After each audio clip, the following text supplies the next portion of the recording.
ஒரு வாரமா ஐஃபோன் வாங்கணும்னு எனக்கும் ஆசையா இருந்துச்சு. சரி என் ஃப்ரெண்ட்ஸ் எல்லாருமே வச்சிருக்காங்களே நம்மளும் ஒரு ஐஃபோன் வாங்கலான்ட்டு ஷோரூம் போனேன். 1.25 லட்ச ரூபாய் சொன்னான்.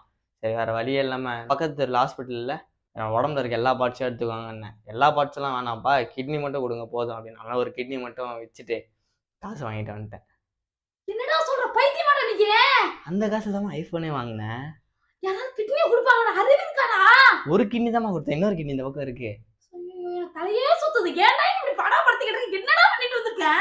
கிட்னி தான் கொடுத்துட்டு வந்திருக்கேன். இது உங்களுக்கு ஒரு நல்ல விஷயம் தெரியுமா? என்னது நல்ல விஷயம்? அவன் 1.25 லட்ச ரூபாய் தான் கொடுத்தான்.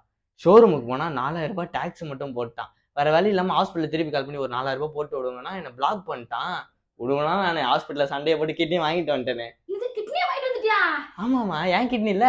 என்னடா சொல்லிக்கிட்டு தர நீங்க எனக்கு? தோ தோ பேர் போட்டிருக்கு பாருங்க, சூர்யா கிட்னி. மறக்காம அந்த சப்ஸ்கிரைப் பட்டன் மட்டும் அழுத்தி விட்டுருங்க.